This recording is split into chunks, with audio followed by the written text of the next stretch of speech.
آپ نے جو کھلے عام راشن تقسیم کیا ہے اس کے بارے میں آپ کیا کہیں گے؟ اسلام یہ کہتا ہے کہ آپ صدقہ زکوٰۃ دیں اور چھپا کر دیں، ایک ہاتھ سے دیں دوسرے ہاتھ کو پتہ نہ چلے۔ ایک قرآن میں دیکھیں آپ تو قرآن میں واضح ہے، سورۃ البقرہ میں اللہ تعالیٰ کہتے ہیں کہ اپنا تم صدقہ خیرات دو چھپا کر بھی اور کھلے عام بھی، پبلک میں جا کر بھی۔ سورۃ البقرہ کی غالباً آیت نمبر 274 یا 75 میں ہے۔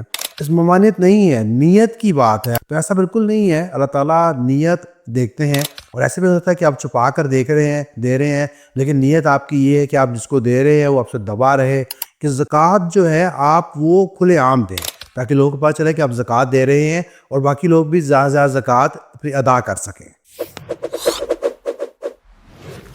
اسلام میں صدقہ چھپا کے دینا چاہیے۔ حدیث میں آتا ہے کہ ایک ہاتھ سے دیں دوسرے ہاتھ کو پتہ نہ چلے، لیکن آپ نے جو کھلے عام راشن تقسیم کیا ہے اس کے بارے میں آپ کیا کہیں گے؟ اسلام یہ کہتا ہے کہ آپ صدقہ زکوٰۃ دیں اور چھپا کر دیں، ایک ہاتھ سے دیں دوسرے ہاتھ کو پتہ نہ چلے، حدیث میں آتا ہے۔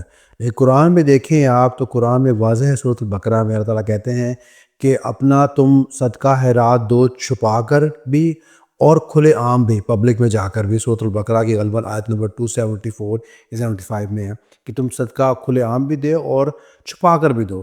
تو اس ممانعت نہیں ہے، نیت کی بات ہے۔ اگر آپ پبلکلی دیں گے تو نیت یہ ہونی چاہیے کہ باقی لوگ بھی دیکھ کر اس عمل کو جو ہے الائیو کریں اور باقی لوگوں کی مدد کریں، تاکہ جو لوگ دیکھیں گے کہ کتنی لوگ نیڈی ہیں، تو جو لوگ نہیں دینا چاہ رہے ان میں ہمت پیدا ہوگی کہ وہ آگے بڑھیں اور دیں۔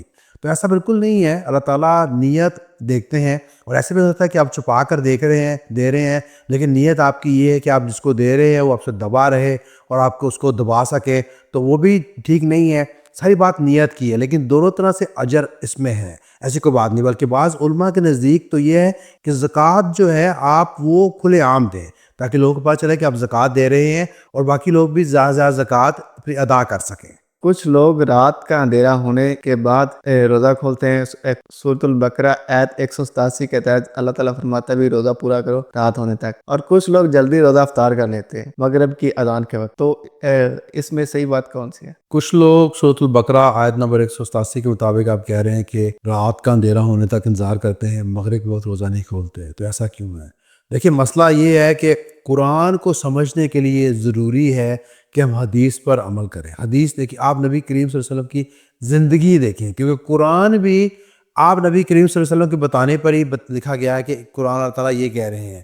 تو قرآن ایک بک ہے، امپلیمنٹیشن جو ہے وہ ہمیں حدیث سے دیکھنی پڑے گی۔ خالی قرآن کی ایک آیت لے کر اس کے مطلب پہ جا کے عمل کرنا، اور اسی عمل کے نتیجے میں تو بہت سارے فرقے بن چکے ہیں، بہت سارے فرقے بن چکے ہیں کہ قرآن میں اللہ تعالیٰ یہ کہہ رہا ہے تو ہم بس اسی کو فالو کریں گے، اس کی سمجھ، اس کی انٹرپریٹیشن غلط لیتے ہیں۔ اس کی انٹرپریٹیشن جو ٹھیک ہے وہ ہمیں صرف حدیث سے پتہ چلے گی۔ اب دیکھیں، قرآن میں بار بار اللہ تعالیٰ کہتے ہیں کہ نماز پڑھو، زکوٰۃ دو۔ اب نماز کیسے پڑھنی ہے، کتنی پڑھنی ہے، قرآن میں کہیں ذکر نہیں ہے۔ زکوٰۃ کتنی دینی ہے، کوئی ذکر نہیں ہے۔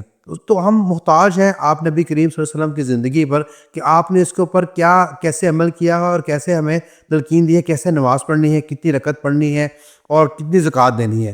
اسی طرح باقی چیزیں بھی ہمیں دیکھنی پڑیں گی کہ قرآن میں جو آیت آتی ہے، قرآن میں اور کہاں ریفرنس ہے اس کا، اور اس کے بعد آپ نبی کریم صلی اللہ علیہ وسلم نے اس پر کیسے عمل کیا ہے۔ تو آپ نبی کریم صلی اللہ علیہ وسلم نے کی حدیث ہے کہ تم جیسے ہی سورج ڈل جائے، سن سیٹ ہو جائے تو روزہ افطار کر لو، اور سن سیٹ پر مغرب کا ٹائم ہے، تو اس پہ اوبیسلی علماء کا اجتماع ہے، علماء کا کنسنسس ہے کہ وہی ایک روزہ کھولنے کا ٹائم ہے۔ اسی ٹائم پر آپ نبی کریم صلی اللہ علیہ وسلم روزہ کھولتے تھے، تو ہم بھی اسی پر کھولیں گے۔ حالی قرآن کی ایک آیت کو لے کر اگر ہم اس پر عمل کرنا شروع کر دیں گے بغیر آپ نبی کریم صلی اللہ علیہ وسلم کی زندگی کو دیکھے ہوئے، تو ہم گمراہ ہو سکتے ہیں۔